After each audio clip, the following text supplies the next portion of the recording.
이 아이는 팔자가 없는 얼굴이야. 아니, 팔자가 너무 많아서 감당이 안 되는 얼굴이지. 정계의 거물들은 한 번씩 찾아왔다는 전설의 천하제일 관상가 박천훈. 그가 고아원에서 한 소녀를 보고는 너무 놀라 입을 틀어막았습니다. 그리고는 어딘가로 전화를 하자마자 20여 대의 벤츠가 고아원으로 들이닥쳤습니다. 도대체 무슨 일이 있었던 걸까요? 무료인 구독, 좋아요 꾹 눌러주시고 어디서 듣고 계신지도 댓글 달아주세요. 그곳에 행운과 단밤이 깃들기를 바랄게요. 사연 시작합니다. 새벽 공기가 유난히 차갑던 날이었습니다. 해가 뜨기도 전인데 골목은 이미 하루를 시작한 사람들로 조금씩 소리가 생기고 있었지요. 하지만 골목 끝 오래된 한옥 한 채만은 여전히 잠든 듯 조용했습니다. 마루에 앉은 노인은 이른 시간부터 눈을 뜨고 계셨습니다. 잠을 설친 탓도 있었고 이제는 굳이 잠을 오래 잘 이유도 없었기 때문입니다. 그의 이름은 박천훈이었습니다. 한때는 이 이름 석자만으로도 사람들이 줄을 서던 시절이 있었지요.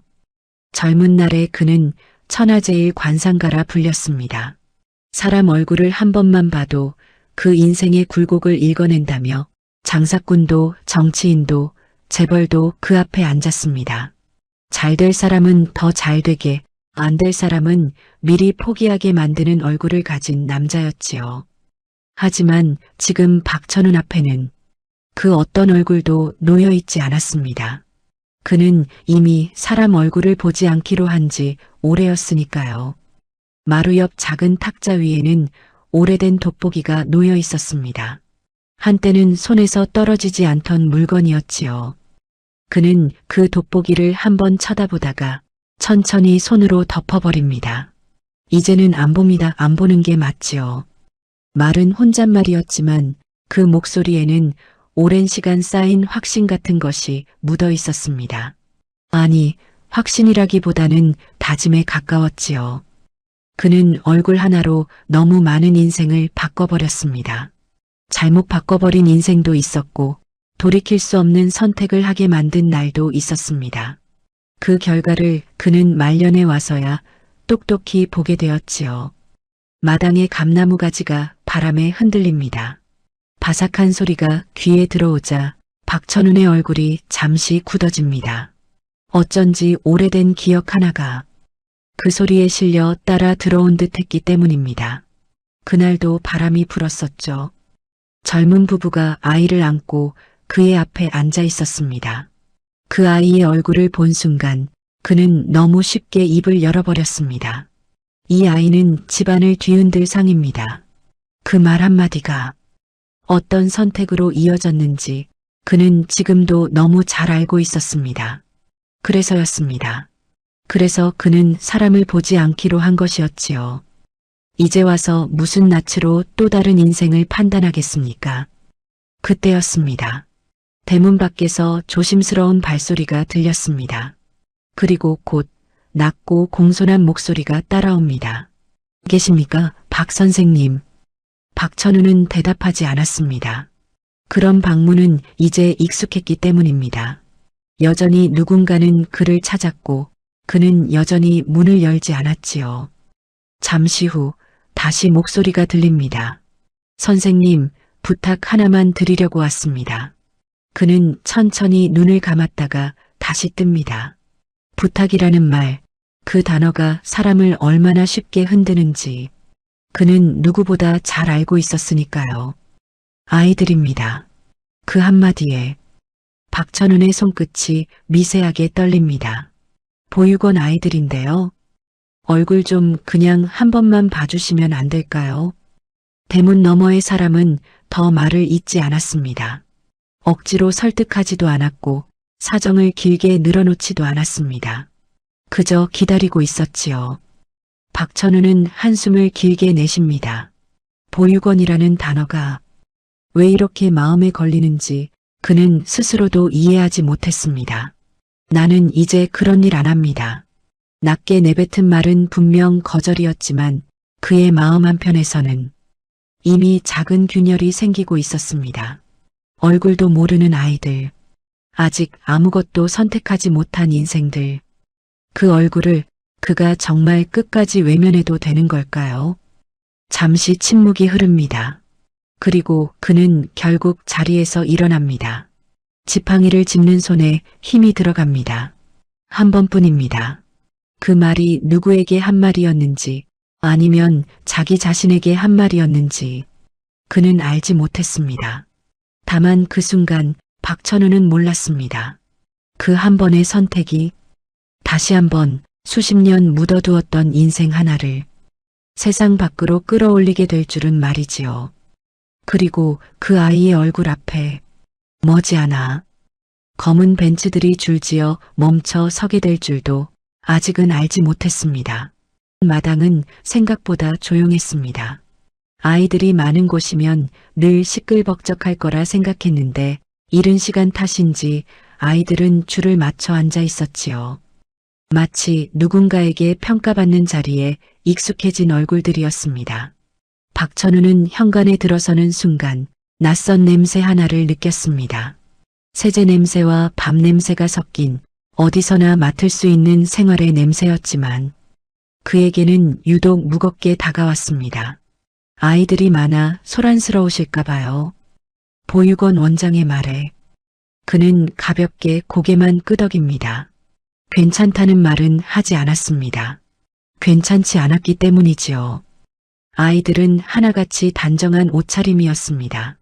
새 옷은 아니었지만 정성스럽게 다린 흔적이 보였습니다. 그 모습이 오히려 박천운의 마음을 더 불편하게 만듭니다. 선생님, 그냥 천천히 보셔도 됩니다. 원장의 말이 끝나기도 전에 박천우는 아이들 쪽으로 시선을 옮깁니다. 의식적으로 깊게 보지 않으려 애쓰면서 말이지요. 그는 이미 마음속으로 선을 긋고 있었습니다. 보지 말자. 판단하지 말자. 그냥 지나가자. 하지만 사람의 눈이라는 것이 마음대로 되는 건 아니었나 봅니다. 아이들 사이 맨 끝자리에 앉아있는 한 아이가 그의 시야에 들어옵니다. 윤서연이라는 이름의 아이였습니다. 그는 아직 그 이름도 몰랐지요. 다만 그 아이는 다른 아이들처럼 고개를 들지도 일부러 웃지도 않고 있었습니다. 시선은 바닥을 향해 있었고 손은 무릎 위에 가지런히 놓여 있었습니다. 마치 눈에 띄지 않는 법을 먼저 배운 아이처럼 말이지요. 박천우는 자신도 모르게 한 발짝 다가갑니다. 그 순간이었습니다. 아이의 얼굴이 아주 잠깐 고개를 들었습니다. 그 찰나의 순간 박천운의 숨이 멎는 듯 했습니다.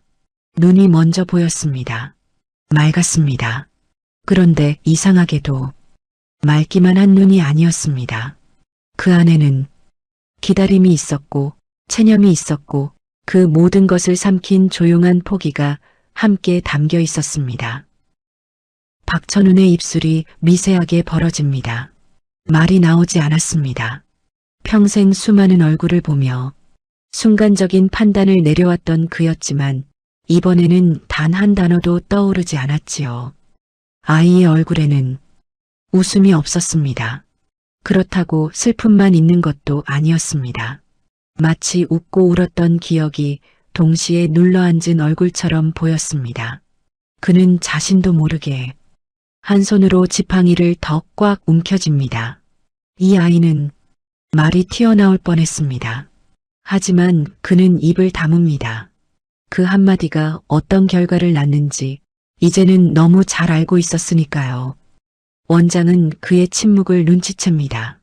그리고 조심스럽게 묻습니다. 어떠십니까? 선생님, 그 질문이 아이의 인생을 가를 수 있다는 사실을 그는 누구보다 잘 알고 있었습니다. 잠시 후 박천우는 낮은 목소리로 말합니다. 이 아이는 팔자가 없는 얼굴이네요. 순간 주변 공기가 얼어붙습니다. 원장의 얼굴이 굳어지고 다른 아이들마저 숨을 죽입니다. 윤서연은 그 말의 의미를 정확히 알지는 못했지만 왠지 모르게 가슴이 철렁 내려앉습니다. 이미 비슷한 말을 들어본 적이 있었으니까요. 그때였습니다. 박천훈의 얼굴이 갑자기 굳어집니다. 그는 아이의 얼굴을 다시 봅니다. 아니, 이번에는 제대로 봅니다. 그리고 곧 그는 고개를 천천히 젓습니다. 아닙니다. 목소리가 전보다 낮아졌습니다. 제가 잘못 봤네요. 원장은 당황한 표정으로 그를 바라봅니다. 팔자가 없는 게 아니라 이 아이는 팔자가 너무 많습니다. 그는 말을 고르듯 천천히 이어갑니다. 너무 많아서 한 사람 인생으로는 감당이 안 될 정도입니다. 그 말이 무슨 뜻인지 아무도 쉽게 이해하지 못합니다. 다만 박천훈만은 알고 있었습니다. 이 얼굴은 행복한 인생의 얼굴도 불행한 인생의 얼굴도 아니었습니다. 이 얼굴은 많은 사람의 인생과 얽히게 될 얼굴이었습니다. 원하든 원하지 않든 말이지요. 박천훈의 이마에 땀이 맺힙니다. 그는 이 아이를 본 것을 벌써부터 후회하기 시작합니다. 이 아이를 본 게 맞았을까? 그 순간 아이의 시선이 조심스럽게 그의 얼굴을 향합니다. 아주 짧은 순간이었지만 그 눈빛에는 묻고 싶은 말이 담겨 있었습니다. 저 나쁜 얼굴인가요? 박천훈은 그 시선을 더 이상 견디지 못하고 고개를 돌립니다. 그리고 마음속으로 이상한 예감을 느낍니다. 이 아이로 인해 자신이 다시 보고 싶지 않았던 과거와 마주하게 되리라는 예감 말이지요. 그 예감은 머지않아 현실이 될 준비를 하고 있었습니다. 보육원을 나서는 순간 박천훈은 이상하게도 발걸음이 떨어지지 않았습니다. 문 밖으로 나왔는데도 마치 아직 안에 남아있는 것처럼 가슴이 답답했지요. 햇빛은 분명히 밝았습니다. 아이들 웃음소리도 담 너머에서 희미하게 들려왔습니다. 그런데 그의 눈앞 풍경은 어째서인지 조금 흐릿해 보였습니다. 선생님, 괜찮으시겠습니까? 보육원 원장의 조심스러운 물음에 박천훈은 고개를 끄덕입니다. 괜찮다고 말하려다 그 말이 쉽게 나오지 않습니다. 괜찮은 게 맞는지 이제는 잘 모르겠네요. 그는 그렇게 말하며 마당을 한 번 더 돌아봅니다. 아까 그 아이가 앉아있던 자리에는 이미 다른 아이가 앉아 있었지요. 마치 처음부터 없었던 아이처럼 말입니다. 그 점이 그를 더 불안하게 만들었습니다. 집으로 돌아오는 길, 박천훈은 창밖을 거의 보지 않았습니다. 눈은 앞을 향해 있었지만 시선은 자꾸만 안쪽으로 말려 들어갔지요. 윤서연, 그 이름도 모르는 아이의 얼굴이 머릿속에서 사라지지 않았습니다. 팔자가 없는 얼굴, 아니 팔자가 너무 많은 얼굴. 그는 평생 수많은 얼굴을 보며 좋은 상, 나쁜 상을 구분해 왔습니다. 잘 풀릴 얼굴과 끝내 무너질 얼굴도 수없이 봐왔지요. 하지만 그런 분류로는 설명할 수 없는 얼굴이 있었습니다. 오늘 본 그 아이의 얼굴이 바로 그런 얼굴이었습니다. 저 얼굴은 누군가의 인생을 대신 짊어지는 얼굴입니다. 그는 자신도 모르게 중얼거리듯 말을 흘립니다. 그 말이 무엇을 의미하는지 그 자신이 가장 잘 알고 있었습니다. 사람 인생은 혼자만의 것이 아닙니다.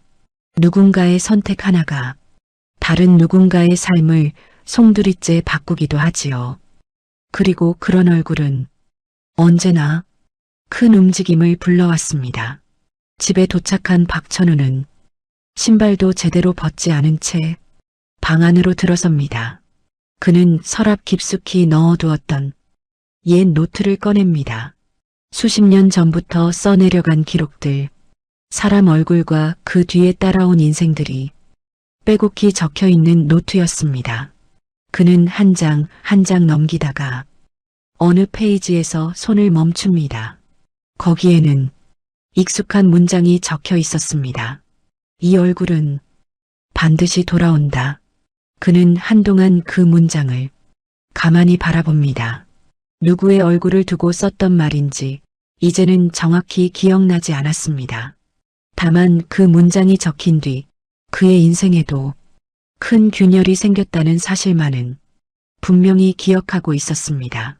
설마 그는 고개를 천천히 젓습니다. 이제 와서 또다시 그런 일을 겪을 수는 없다고 스스로를 다독여 봅니다. 하지만 마음은 좀처럼 가라앉지 않았습니다. 그날 밤 박천우는 거의 잠을 이루지 못합니다. 눈을 감으면 아이의 눈동자가 떠오르고 눈을 뜨면 예전의 얼굴들이 줄지어 나타났습니다. 새벽녘 그는 결국 자리에서 일어나 창문을 엽니다. 차가운 공기가 방 안으로 밀려옵니다. 그때 멀리서 들려오는 소리에 그의 귀가 반응합니다. 엔진 소리였습니다. 한 대가 아니라 여러 대가 동시에 움직이는 소리였습니다. 이 시간에 그는 창밖을 내다보려다 스스로를 멈춥니다. 괜한 신경이라며 고개를 돌리려 하지요. 하지만 가슴 깊은 곳에서 이상한 확신 하나가 서서히 올라옵니다. 움직이기 시작했구나. 무엇이 움직이고 있는지, 왜 그런 생각이 드는지 그는 설명할 수 없었습니다. 다만 분명한 건 오늘 보았던 그 아이의 얼굴이 이 움직임과 무관하지 않다는 사실이었습니다. 그리고 그 움직임은 결코 조용히 지나가지 않을 것이었습니다.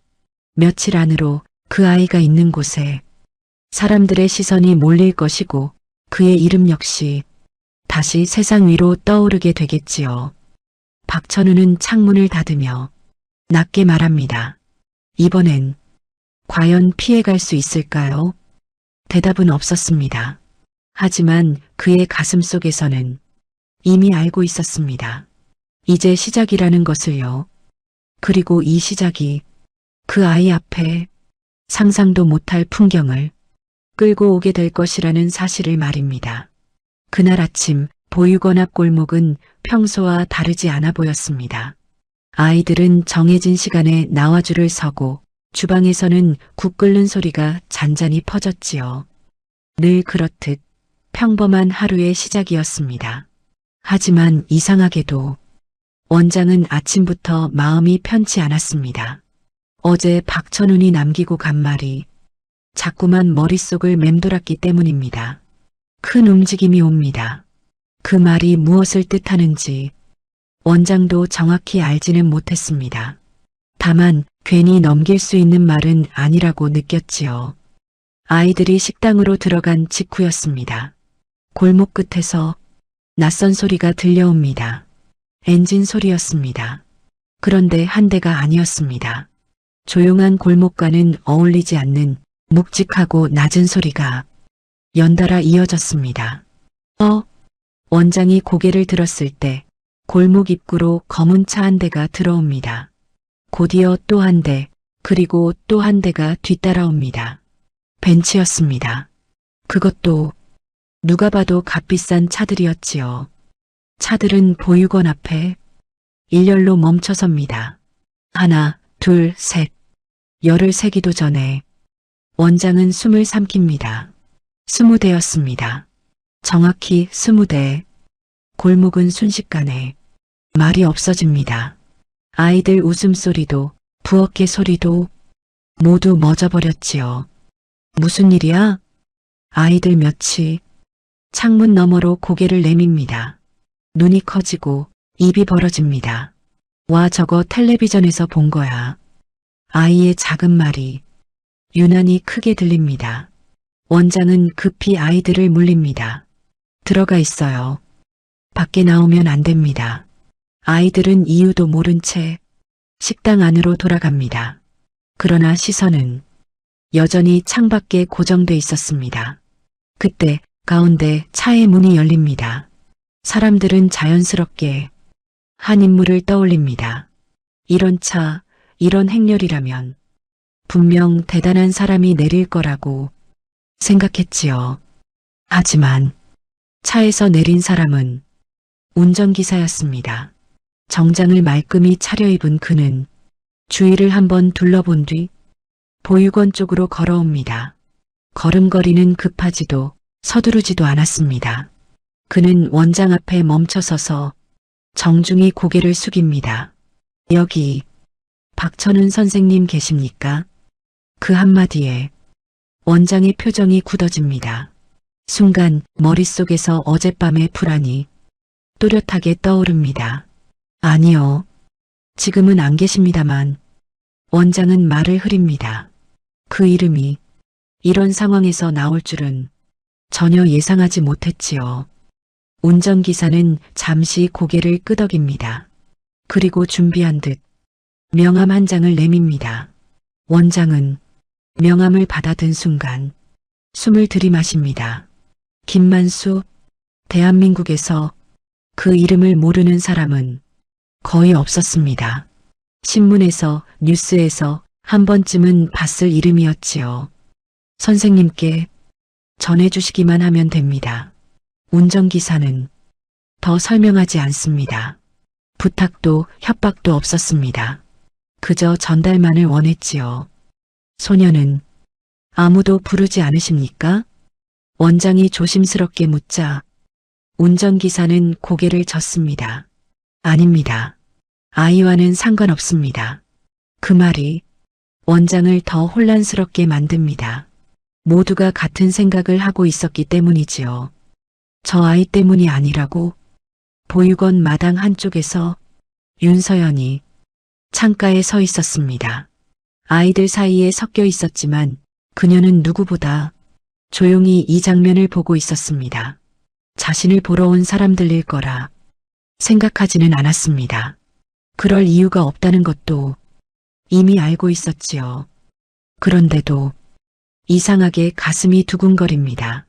마치 자기와는 무관한 일인데도 피할 수 없는 흐름에 발을 담근 기분이 들었기 때문입니다. 차들은 그렇게 아무 일도 없었다는 듯 잠시 후 모두 떠납니다. 골목은 다시 조용해지고 사람들은 제자리를 찾습니다. 하지만 아무도 모르게 무언가가 어긋나기 시작했습니다. 소녀를 보러 온 줄 알았던 벤츠들. 그러나 그들은 소녀를 보지도 않았고 이름조차 묻지 않았습니다. 대신 오직 한 사람 박천은만을 찾고 떠났습니다. 그 사실이 원장의 마음을 서늘하게 만듭니다. 이건 아이의 이야기가 아니네. 그녀는 명함을 손에 쥔 채 천천히 말합니다. 그러나 그 말은 틀렸습니다. 아직은 드러나지 않았을 뿐 이 모든 움직임의 끝에는 결국 그 아이가 서게 될 운명이었으니까요. 박천우는 그날 오후 내내 한자리에 오래 앉아있지 못했습니다. 마루에 앉았다가 방 안으로 들어갔다가 다시 문 앞에 서보기도 했지요. 몸이 불편해서가 아니라 마음이 가만히 있지를 못했기 때문입니다. 보육원 앞에 섰다는 그 차들, 20대의 벤츠, 그리고 그 이름, 김만수, 그 이름은 박천운의 기억 속에서도 오랫동안 닫아두었던 문과 같은 것이었습니다. 열지 않으면 잊을 수 있을 거라 스스로를 속여왔던 문이지요. 그는 서랍 깊숙한 곳에서 오래된 봉투 하나를 꺼냅니다. 봉투는 누렇게 발에 있었고 모서리는 손때로 달아 있었습니다. 한동안 꺼내보지 않았던 흔적이 그대로 남아 있었습니다. 봉투 안에는 짧은 메모 한 장이 들어 있었습니다. 아이 얼굴이 이상합니다. 선생님 판단이 필요합니다. 그 문장을 보는 순간 박천운의 가슴이 툭 하고 내려앉습니다. 마치 오래된 죄책감이 다시 제자리를 찾은 것처럼 말이지요. 그날도 지금처럼 햇빛이 좋았던 날이었습니다. 젊었던 그는 그저 자신감으로 가득 차 있었습니다. 사람들이 줄을 서서 기다렸고 그는 늘 정답을 내놓는 사람처럼 대접받고 있었지요. 김만수는 말수가 적은 사람이었습니다. 아이는 품에 안고 있었고 아내는 한 발짝 뒤에 서 있었습니다. 둘 다 얼굴에 기대와 불안이 섞여 있었지요. 아이 얼굴을 조금만 봐주십시오. 그때의 박천우는 잠시도 망설이지 않았습니다. 아이의 얼굴을 본 순간 그는 너무 쉽게 결론을 내렸지요. 이 아이는 집안을 뒤흔들 상입니다. 그 말이 어떤 무게를 갖는지 그는 그때 깊이 생각하지 않았습니다. 그저 자신의 판단이 늘 그래왔듯 맞을 거라 믿어버렸지요. 김만수의 얼굴이 그 순간 어떻게 굳어갔는지, 아내가 아이를 본능적으로 더 끌어안았는지 그는 이제서야 또렷이 떠올립니다. 그 뒤의 선택은 그의 몫이 아니라고 스스로를 설득해왔습니다. 말만 했을 뿐 결정은 그들이 한 거라고 말이지요. 하지만 세월이 흐르면서 그 말이 얼마나 비겁했는지 그는 알게 되었습니다. 사람은 말 한마디로도 충분히 다른 사람의 인생을 밀어낼 수 있다는 사실을 말입니다. 현관 쪽에서 전화벨이 울립니다. 그는 한동안 받지 않습니다. 이미 누구일지 짐작하고 있었으니까요. 벨소리가 멈췄다가 다시 울립니다. 박천우는 천천히 수화기를 듭니다. 선생님, 낮고 단정한 목소리였습니다. 예전과 다를 바 없는 그러나 세월이 얹힌 목소리였지요. 이제는 피하지 않으셔도 되지 않겠습니까? 그 말에는 원망도 다그침도 없었습니다. 오히려 오래 참아온 사람이 담담함이 담겨 있었습니다. 박천우는 잠시 침묵하다가 입을 엽니다. 그 아이는 어떻게 됐습니까? 수화기 너머에서 잠깐 숨을 고르는 소리가 들립니다. 그 질문을 이제서야 하시는군요. 짧은 말이었지만 그 안에는 수십 년의 시간이 들어 있었습니다. 선생님을 직접 뵙고 싶습니다. 김만수는 주소도 시간도 정확히 말합니다. 거절을 예상하지 않는 사람의 말투였습니다. 전화를 끊은 뒤 박천우는 한동안 수화기를 내려놓지 못합니다. 손에 남은 온기가 이상하게 무겁게 느껴졌지요. 그는 알고 있었습니다. 이번 만남은 사과로 끝날 자리가 아니라는 것을요. 그리고 동시에 보육원에서 본 그 아이의 얼굴이 머릿속에 다시 떠오릅니다. 팔자가 많은 얼굴, 여러 사람의 인생이 겹쳐질 얼굴. 그제야 그는 깨닫기 시작합니다.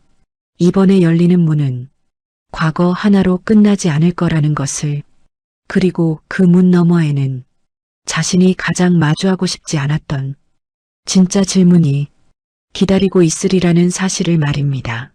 박천우는 그날 오후 내내 한자리에 오래 앉아있지 못했습니다. 마루에 앉았다가 방 안으로 들어갔다가 다시 문 앞에 서보기도 했지요. 몸이 불편해서가 아니라 마음이 가만히 있지를 못했기 때문입니다. 보육원 앞에 섰다는 그 차들, 20대의 벤츠, 그리고 그 이름, 김만수. 그 이름은 박천운의 기억 속에서도 오랫동안 닫아두었던 문과 같은 것이었습니다. 열지 않으면 잊을 수 있을 거라 스스로를 속여왔던 문이지요.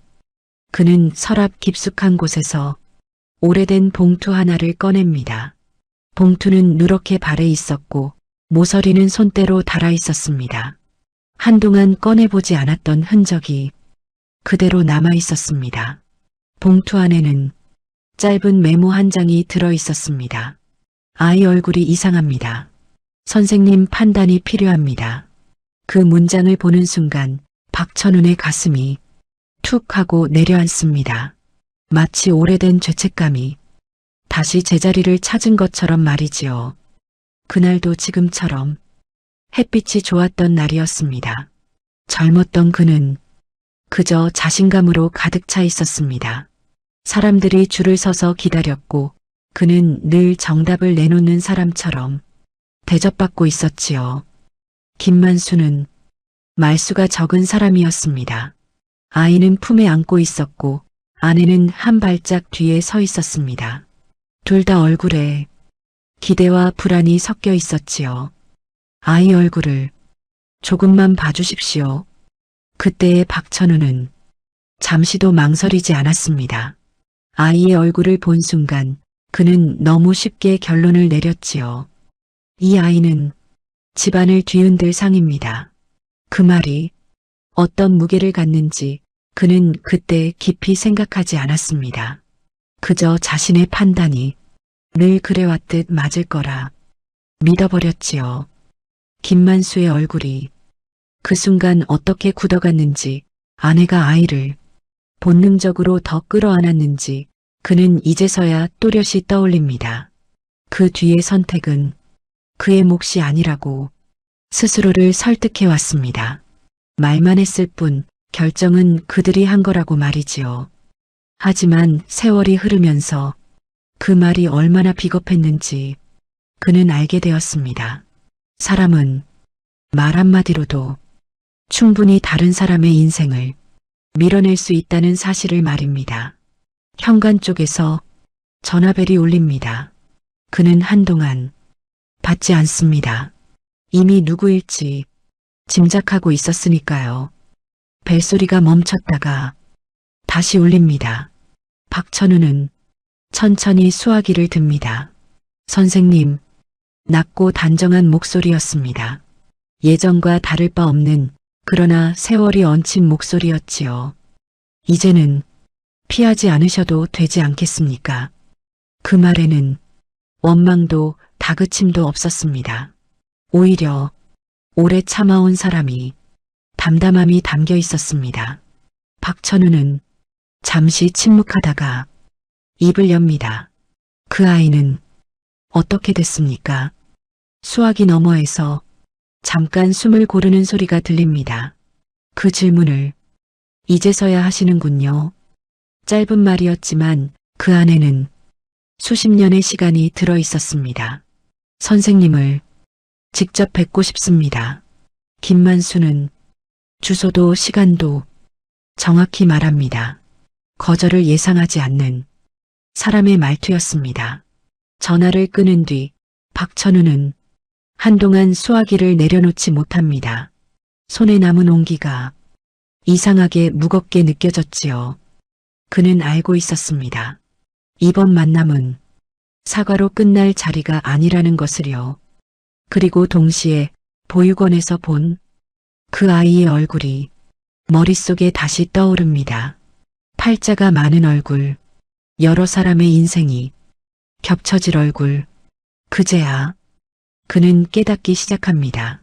이번에 열리는 문은 과거 하나로 끝나지 않을 거라는 것을, 그리고 그 문 너머에는 자신이 가장 마주하고 싶지 않았던 진짜 질문이 기다리고 있으리라는 사실을 말입니다. 보육원 마당에는 오후 햇살이 길게 내려앉아 있었습니다. 아이들은 그늘을 피해 이리저리 움직였고 낡은 미끄럼틀 옆에서는 작은 웃음소리가 간간히 흘러나왔지요. 겉으로 보기엔 평소와 다를 바 없는 풍경이었습니다. 하지만 그날의 공기는 분명히 달라져 있었습니다.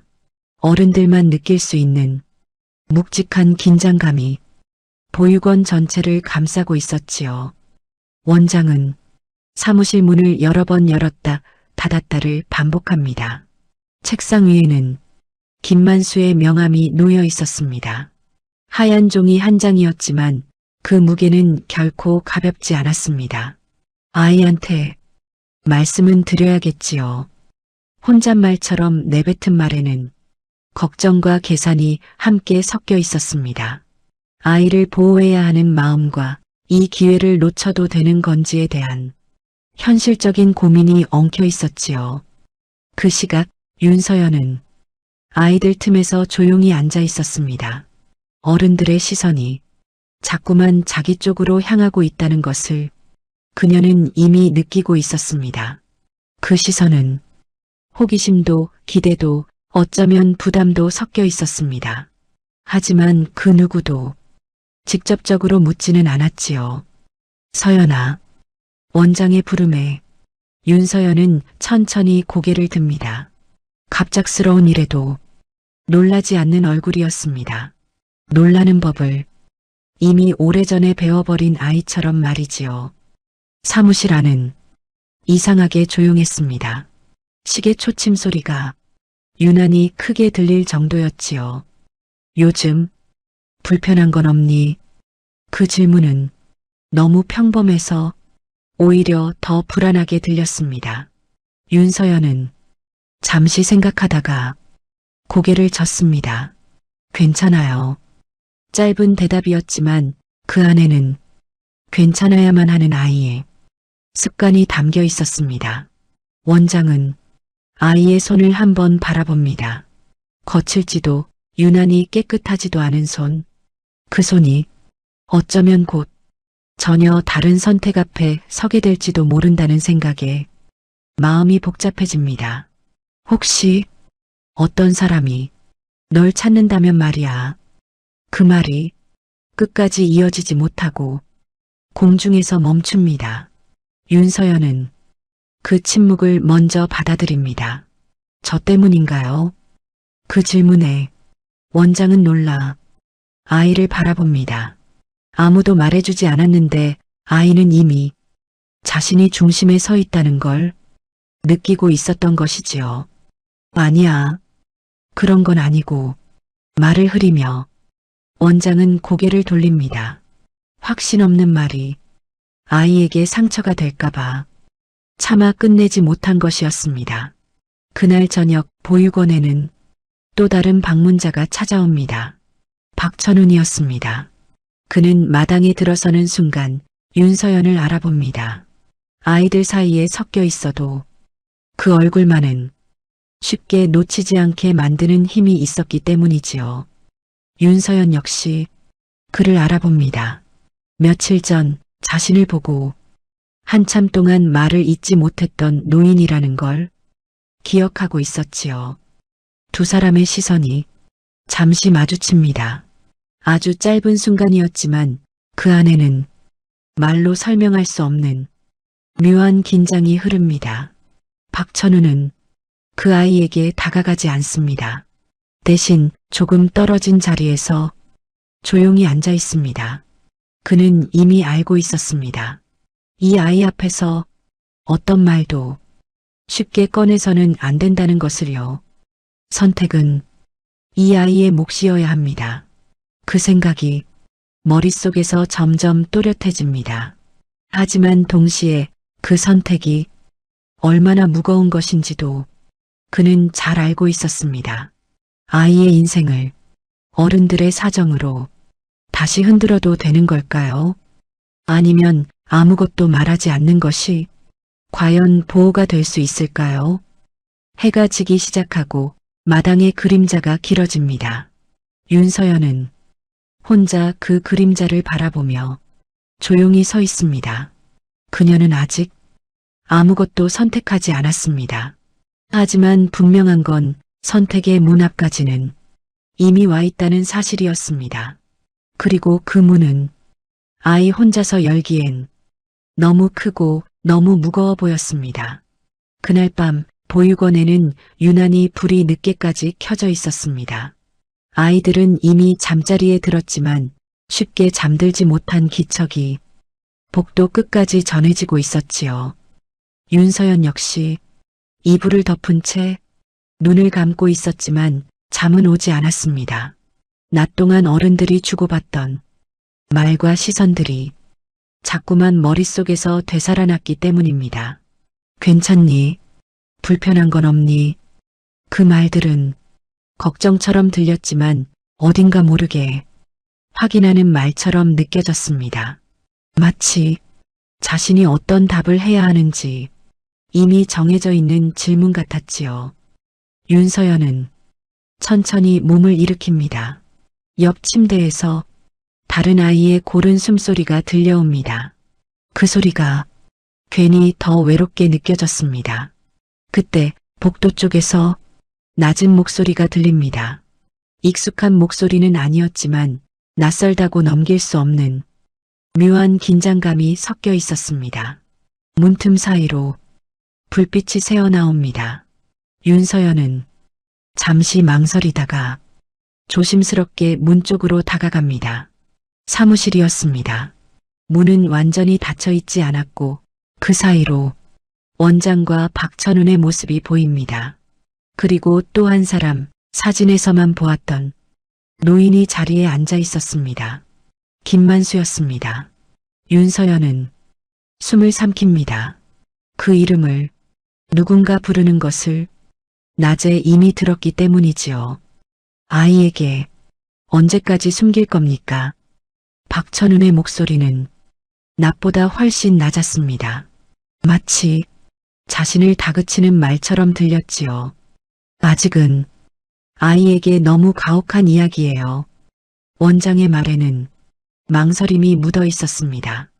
보호하려는 마음과 밀어두고 싶은 마음이 섞여 있었습니다. 그때 김만수가 입을 엽니다. 가혹한 건 이미 다 겪었을 겁니다. 그 말은 소리를 높이지 않았지만 방 안의 공기를 단번에 눌러버립니다. 그 아이 어머니는 끝까지 제 이름을 말하지 않았습니다. 윤서연의 손이 문틀을 꽉 잡습니다. 가슴이 쿵 하고 내려앉는 느낌이 들었지요. 도와줬던 아이가 버려진 아이라는 사실을 그 아이는 알았을 겁니다. 김만수의 말은 조용했지만 그 속에는 후회가 아닌 참회에 가까운 무게가 담겨 있었습니다. 그럼에도 불구하고 그 사람은 아이를 키웠습니다. 윤서연은 그제야 깨닫습니다. 그들이 말하는 아이가 자기 자신이라는 것을요. 어머니, 자신을 키워준 그 사람, 늘 웃으면서도 어딘가 슬퍼 보였던 얼굴, 밤마다 자기를 꼭 안고 자던 품, 그 모든 기억이 한꺼번에 밀려옵니다. 그런데 김만수가 말을 잇습니다. 그 아이는 제 앞에 나타나지 않았습니다. 박천훈이 고개를 숙입니다. 그 모습이 윤서연의 눈에는 마치 죄인처럼 보입니다. 대신 이 아이가 나타났지요. 그 순간 윤서연은 더 이상 그 자리에 서 있을 수 없었습니다. 문이 끽 소리를 내며 열립니다. 방 안에 세 사람이 동시에 아이를 바라봅니다. 놀람, 당혹, 그리고 미안함이 각각의 얼굴에 스칩니다. 그러면 윤서연의 목소리는 떨리고 있었지만 분명했습니다. 저는 버려진 사람이 딸인 건가요? 그 질문은 어른들이 가장 피하고 싶었던 한가운데를 정확히 찔렀습니다. 원장은 급히 아이에게 다가가려 하지만 윤서연은 한 걸음 물러섭니다. 아무도 말 안 해줬잖아요. 말끝이 조금 올라갑니다. 울음과 분노가 한꺼번에 밀려왔기 때문이지요. 저는 그냥 여기 있는 게 제 자리인 줄 알았어요. 그녀의 눈에서 눈물이 떨어집니다. 참아왔던 것들이 그제야 터져나옵니다. 근데 왜 갑자기 제 인생을 어른들이 다시 정해요? 그 말에 아무도 대답하지 못합니다. 정답이 없었기 때문이지요. 윤서연은 눈물을 훔치며 마지막으로 말합니다. 저는요, 선택받는 사람이 아니라 선택하는 사람이 되고 싶어요. 그 말은 부탁이 아니라 선언처럼 들렸습니다. 아이의 말이 끝나자 방 안에는 오랜 침묵이 내려앉습니다. 누구도 쉽게 고개를 들지 못합니다. 그날 밤 윤서연은 다시 침대로 돌아옵니다. 눈은 부어 있었지만 표정은 이전과 달랐습니다. 슬픔만 남은 얼굴이 아니라 자신의 이야기를 처음으로 꺼낸 얼굴이었습니다. 그리고 그 밤은 어른들에게도 길고 무거운 밤이 되고 있었습니다. 아침이 밝았지만 보육원의 공기는 여전히 무거웠습니다. 밤새 비가 내렸는지 마당의 흙은 눅눅했고 아이들 발걸음도 어제보다 조심스러워 보였지요. 윤서연은 아침 식탁에 앉아 있었지만 숟가락을 쉽게 들지 못했습니다.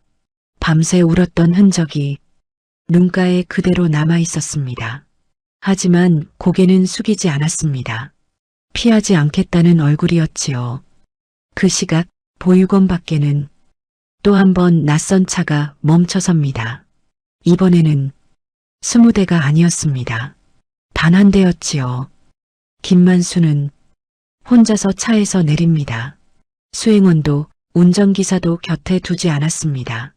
그 선택이 오늘의 자리가 어떤 성격인지 그 스스로도 알고 있었기 때문입니다. 박천훈 역시 이미 와 있었습니다. 그는 전날보다 더 늙어 보였습니다. 밤새 한숨도 자지 못한 사람의 얼굴이었습니다. 세 사람은 보육원 사무실에 마주 앉습니다. 의자 사이의 거리보다 말하지 못한 시간의 무게가 훨씬 더 크게 느껴졌습니다. 김만수가 먼저 입을 엽니다. 어젯밤 아이에게 들을 필요 없는 말까지 들리게 했군요. 그 말은 사과였지만 스스로를 향한 질책이기도 했습니다. 윤서연은 아무 대답도 하지 않습니다. 대신 그의 얼굴을 똑바로 바라봅니다. 어른의 말이 아니라 진실을 기다리는 눈빛이었습니다. 김만수는 잠시 고개를 숙였다가 천천히 말을 잇습니다. 아이를 보낸 건 사실 제 선택이 아니었습니다. 그 말에 박천훈의 눈이 흔들립니다. 그 역시 처음 듣는 이야기였지요. 그때 저는 이미 회사를 넘겨받아야 할 상황이었습니다. 김만수의 목소리는 차분했지만 말끝이 조금씩 떨리고 있었습니다. 집안에서는 후계 문제로 하루도 조용할 날이 없었지요. 그는 박천훈을 바라봅니다. 선생님 말씀은 핑계가 되어 주었습니다. 그 고백이 이 신의 공기를 단번에 바꿉니다. 아이 얼굴이 그렇다. 그 말 하나로 저는 제 책임을 합리화했습니다. 윤서연의 손이 무릎 위에서 꽉 쥐어집니다. 사실은 제가 선택한 겁니다. 김만수의 말은 분명했습니다. 그는 더 이상 운명이나 관상을 앞세우지 않습니다. 두려웠습니다. 잃을 게 많다고 착각했습니다. 그는 숨을 한번 고르고 마지막 말을 꺼냅니다. 그래서 아이를 버렸습니다. 그 말은 어떤 꾸밈도 없이 그대로 떨어집니다. 방 안에는 숨소리조차 들리지 않습니다. 박천우는 그제야 깨닫습니다. 자신의 말은 방아쇠였을 뿐 방향을 정한 건 이 사람이었다는 사실을 말이지요. 하지만 김만수는 고개를 들어 윤서연을 봅니다. 그 선택은 끝내 제 인생을 살리지 못했습니다. 그의 눈가가 붉어집니다. 그러나 울지는 않습니다. 울 자격이 없다고 스스로를 다잡는 얼굴이었지요. 아이의 어머니는 마지막까지 저를 원망하지 않았습니다. 그 말이 윤서연의 가슴을 가장 깊게 찌릅니다. 그 대신 당신이 살아야 할 이유가 이 아이가 되면 좋겠다고 말했습니다. 윤서연은 처음으로 시선을 내립니다. 눈물이 바닥으로 떨어집니다. 그 눈물은 슬픔만은 아니었습니다. 자신이 누군가의 이유였다는 사실이 가슴을 흔들고 있었기 때문입니다. 박천훈이 조용히 입을 엽니다. 이제는 도망칠 명분이 없으시겠군요. 김만수는 고개를 끄덕입니다. 그래서 왔습니다. 이번에는 아이 앞에서 숨지 않으려고요. 그 말이 끝나자 윤서연이 천천히 말합니다. 저는 아직 아무것도 용서하지 않았어요. 그 말은 차갑지도 날카롭지도 않았습니다. 그저 정직했습니다. 근데 알고는 싶어요. 어른들이 어떻게 책임질 건지. 그 질문은 이제 어른들에게 던져진 선택의 문제였습니다. 그리고 그 선택은 겉으로 보이는 화해로 끝나지 않을 것이 분명해 보였습니다. 며칠이 흘렀습니다. 보육원 마당은 다시 평소의 모습을 되찾은 듯 보였습니다.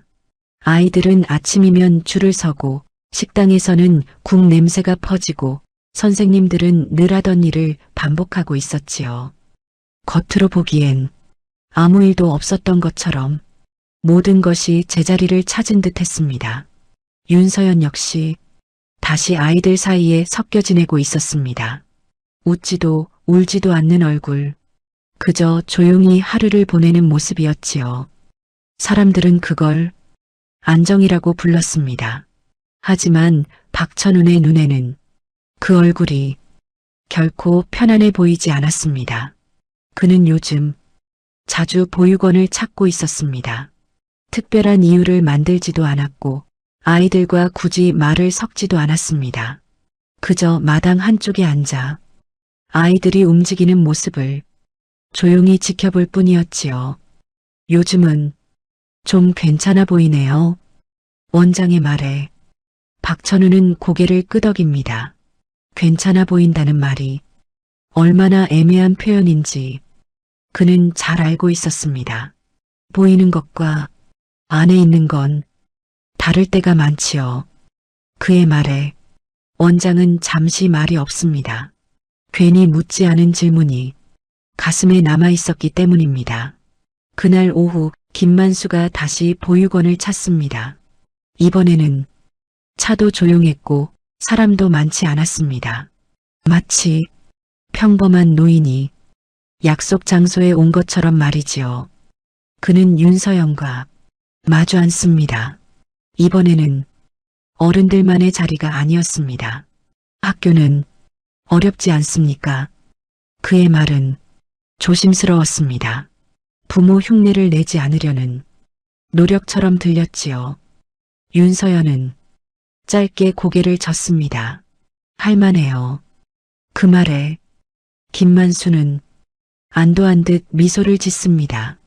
그 미소가 어쩐지 너무 빠르다는 생각을 윤서연은 합니다. 원하면 그가 말을 잇습니다. 환경을 조금 바꿔볼 수도 있습니다.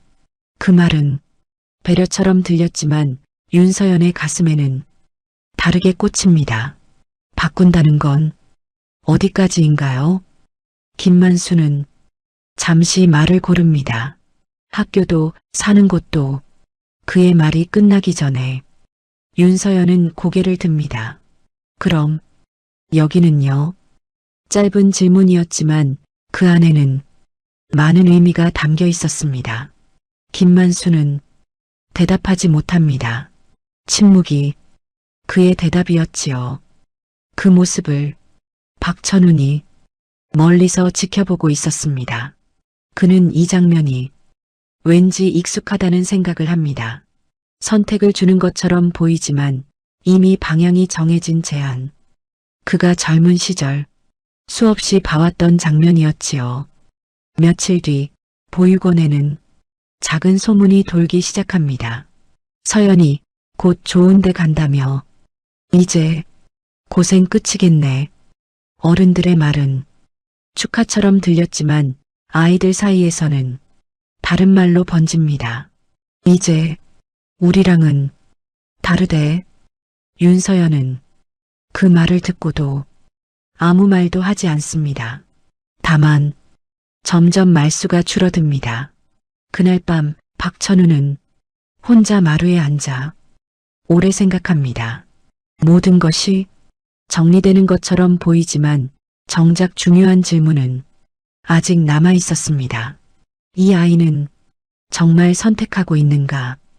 그 질문에 누구도 명확히 답하지 않고 있었습니다.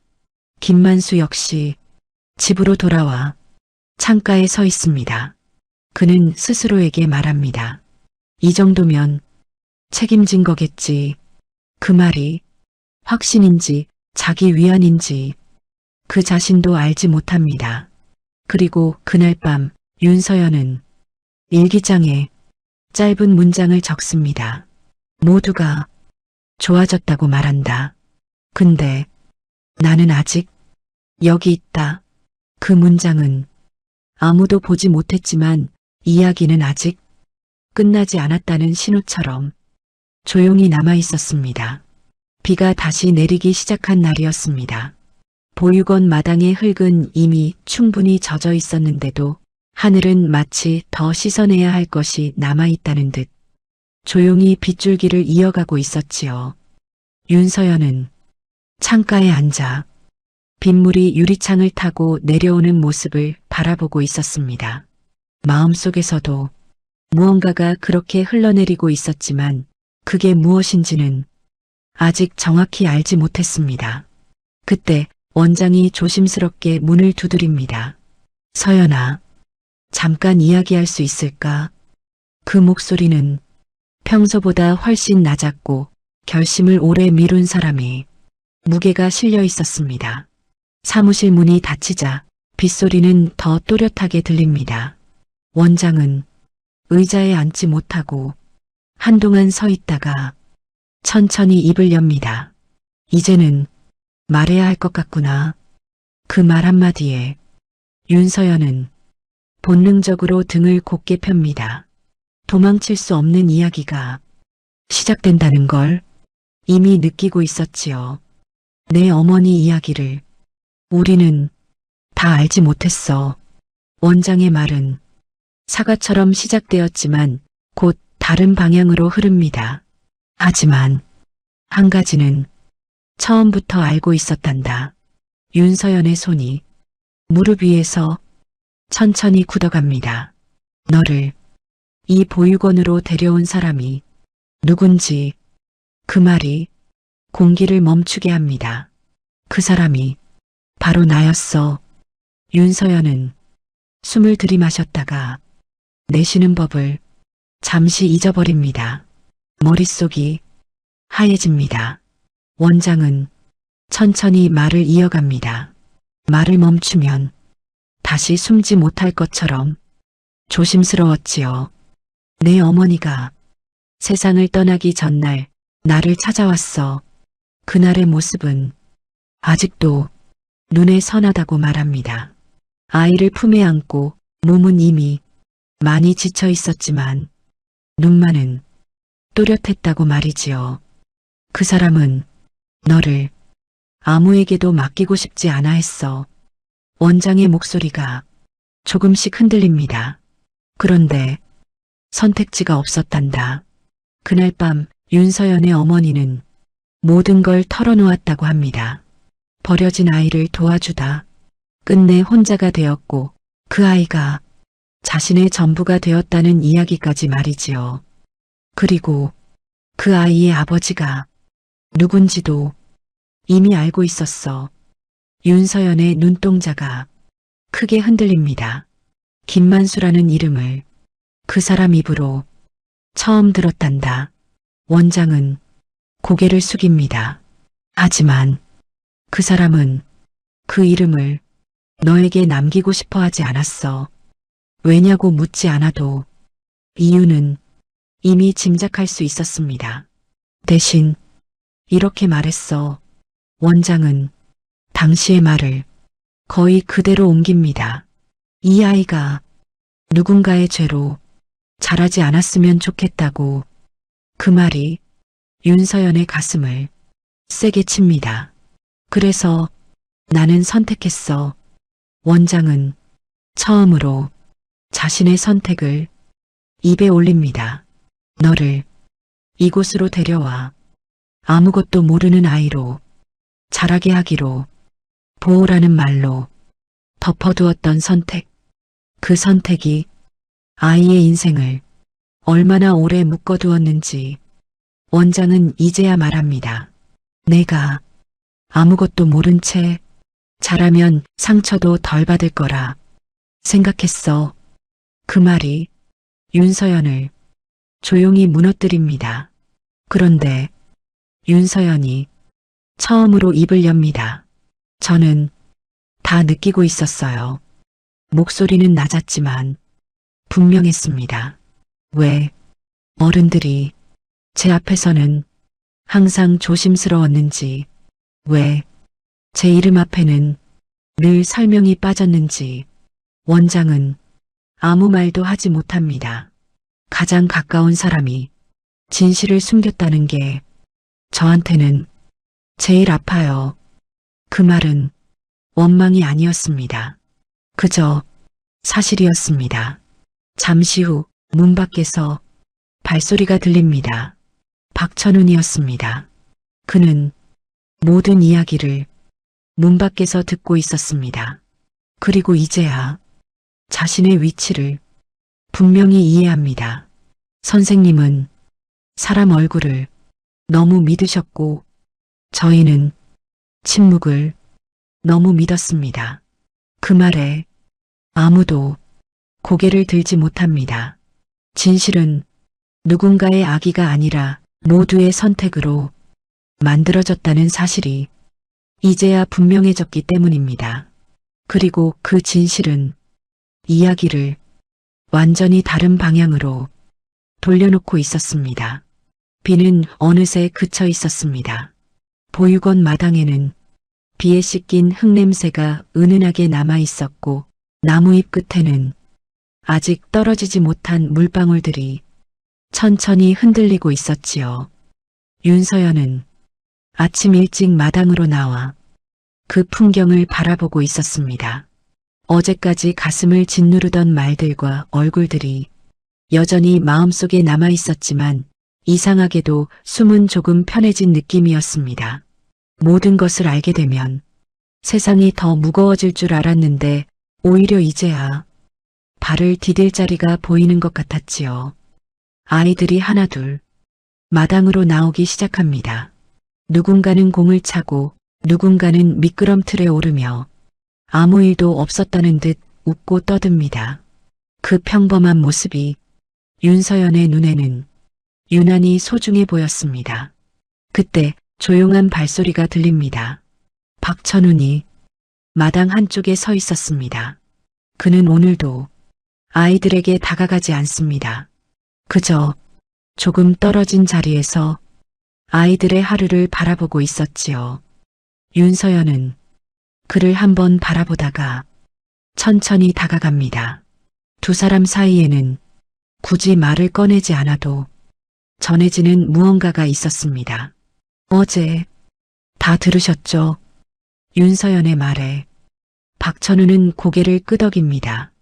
그 눈빛에는 미안함과 안도 그리고 내려놓음이 함께 담겨 있었습니다. 네.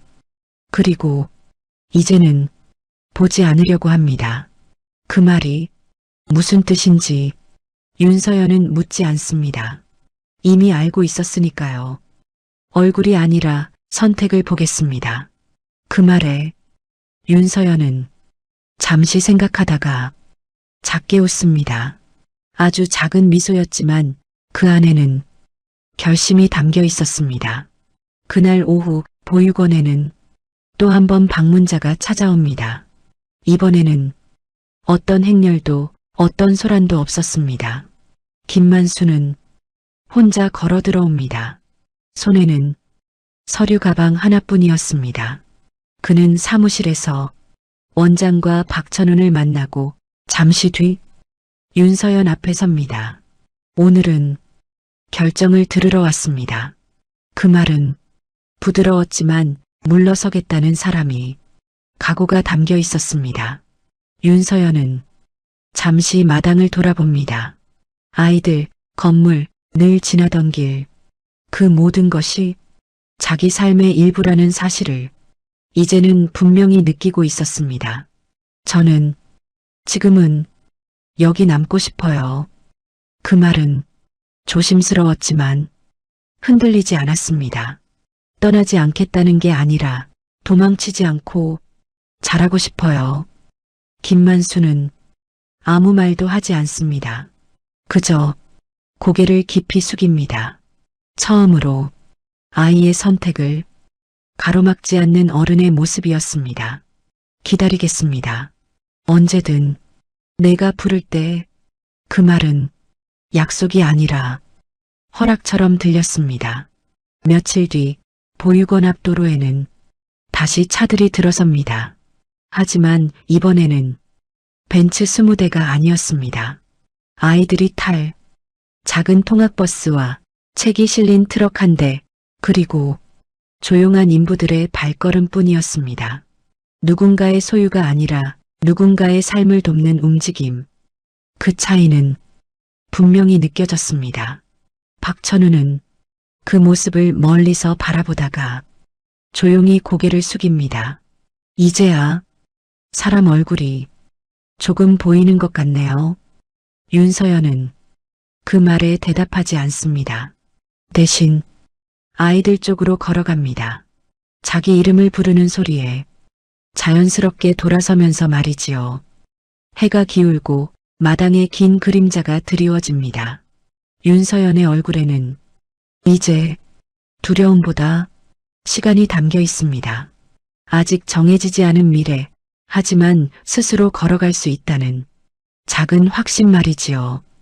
이야기는 큰 소리로 끝나지 않습니다. 다만 이렇게 조용히 남습니다. 누군가의 인생은 발견되는 것이 아니라 스스로 선택하며 만들어진다는 사실을요.